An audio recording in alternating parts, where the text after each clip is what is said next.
Astros outlast Dodgers in an epic thriller of a Game 5 in the World Series.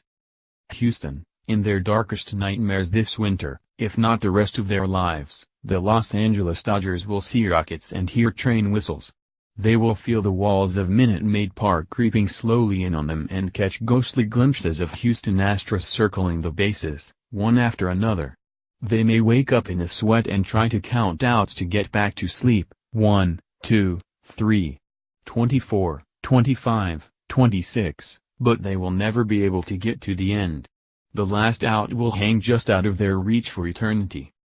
I had to see it to believe it. Game 5 of the World Series featured massive and incomprehensible swings of both lumber and momentum. But the last of each belonged to the Astros, giving them an impossibly rich and harrowing 13-12 win, one that tested the hearts and stomachs of everyone in the building until the final, precious out. And it leaves this upstart franchise, born in 1962 as the Colt 45s, one victory away from its first World Series title.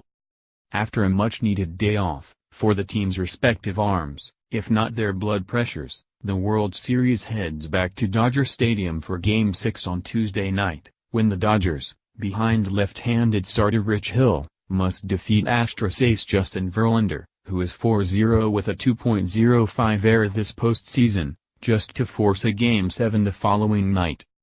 At some point, on one of those nights, the 2017 baseball season will come to an end, but not before leaving us this classic on the final night of baseball this year in Houston, a game that didn't end until the bottom of the 10th inning, 5 hours 17 minutes after it started, when Alex Bregman singled off Dodgers closer Kenley Jansen to score pinch runner Derek Fisher from second with the winning run.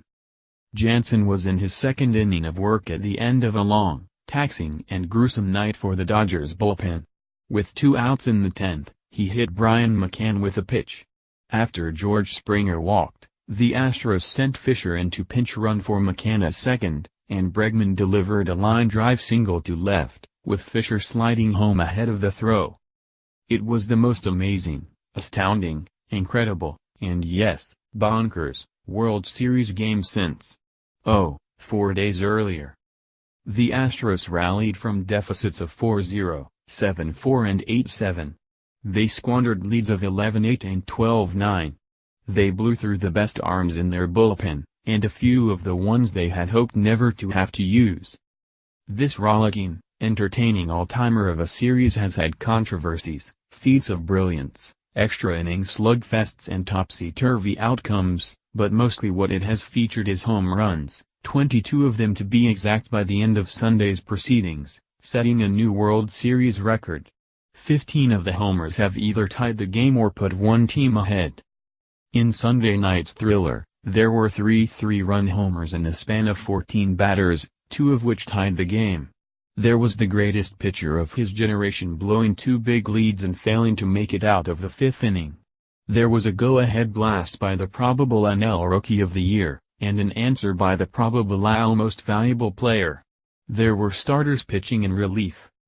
And that was just the first 5 innings. By the end of the 7th, when the Astros blitzed the dead-armed remnants of the Dodgers' overtaxed bullpen for 4 runs, the game had entered a bizarro realm where literally anything might happen, including a man, naked except for some American flag shorts, sprinting onto the field and heading toward second base, which briefly delayed the otherwise incessant action. After pulling ahead 11-8 with 4 runs in the 7th, the Astros still had 6 outs to get. Good luck with that. Chris Devinsky, the last man standing in an Astros bullpen full of spent arms and wrecked nerves, was trying to cobble together the final outs from some stray nails and rusty scrap metal someone must have found in the stadium's basement. He walked the leadoff batter in the 9th, then surrendered a 2-run homer to Yale Puig that drew the Dodgers to within 1. Then, with 2 outs and the tying run at second, Chris Taylor singled up the middle to tie it at 12. With the score tied at 7 in the 7th, Astros center fielder George Springer had gifted the Dodgers the go-ahead run in the top half, making an ill-advised, charging, diving try on a sinking liner off the bat of Cody Bellinger with one out and a runner on first. Keep the ball in front of him, and the Dodgers probably have runners on first and second. Instead, it got past Springer and almost to the wall, and the Dodgers had an 8-7 lead. But in the bottom half, Springer greeted Dodgers reliever Brandon Morrow, pitching for a third straight night, for the 5th time in 6 days and for the 12th time in 13 Dodger games this postseason, with a towering homer to left on Morrow's first pitch, tying the game at 8. Before Dodgers manager Dave Roberts could get another pitcher heated up, Bregman had singled and scored on Jose Altuve's double to left center, and Carlos Correa had driven himself and Altuve with a towering homer to left. It is an ironclad rule of baseball, not reviewable by replay or open to interpretation, that to win a game in regulation a team must secure 27 outs. At some point, that began to look impossible. Asking either team to secure 30 or more, in extra innings, seemed insane. At some point, what felt like eons ago, the Dodgers and Astros started this game with Clayton Kershaw and Dallas Keuchel on the mound, both lefties with Cy Young awards on their mantles and brilliant performances under their belts earlier this postseason, including Kershaw just 4 nights earlier in Game 1. But Kershaw managed to secure just 14 outs, and Keuchel just 11. Despite the generous strike zone of home plate umpire Bill Miller, which had hitters protesting called strikes with sharp words and shaking heads all night, this decorated duo would give up a combined 9 earned runs, 6 of them charged to Kershaw. Together, they issued 5 walks, and all 5 eventually scored. Keuchel would be gone by the top of the 4th, a move that both preserved the possibility Keuchel might be available in relief in a potential Game 7 and ensured the Astros' beleaguered bullpen would have a large say in the outcome of this one. Few things in baseball are as automatic as Clayton Kershaw with a 4-run lead. This season, when the Dodgers have given him 4+ runs of support, they were 19-0. Over his career, 101. But here, he coughed up a 4-0 in the 4th. The last 3 of them coming on a homer by Yuli Gurriel, the Astros' first baseman who, when last heard from in this series, was making a racially insensitive gesture in his dugout during Game 3 that earned him a 5-game suspension at the start of 2018. An inning later, the Astros, trailing 7-4, chased Kershaw after a pair of 2-out walks, and Kenta Maeda entered and surrendered a 3-run homer to Altuve, tying the game again.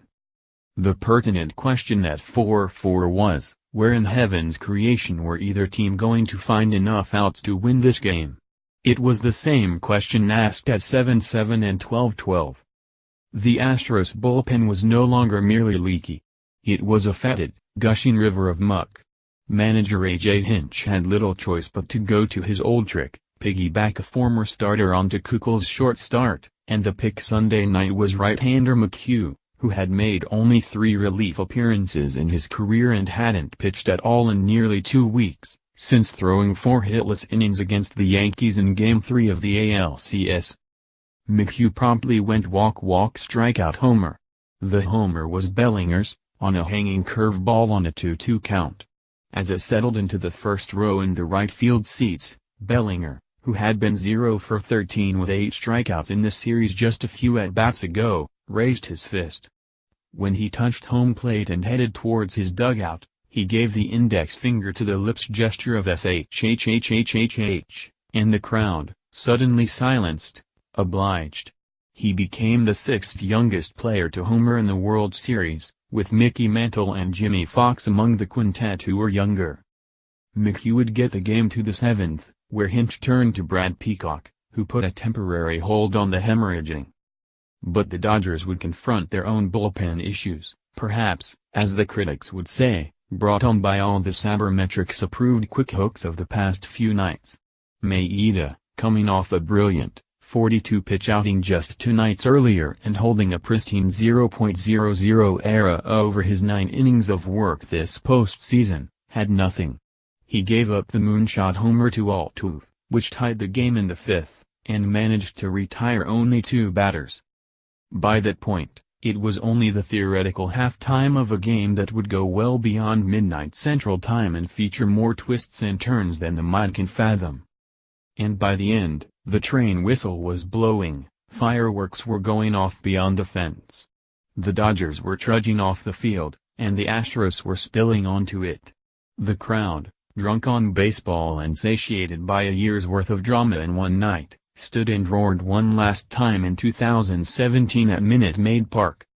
When this city sees its baseball team again, it will be for a championship parade a few days from now, or for opening day 2018 next spring. Read more baseball. Boswell, at World Series, a racist taunt fuels a stunning episode of civility. Astros Yuli Gurriel banned 5 games for racist gesture, but not during World Series. Nationals agree to 3-year deal to make Dave Martinez their next manager. Couch slouch, firing successful managers just doesn't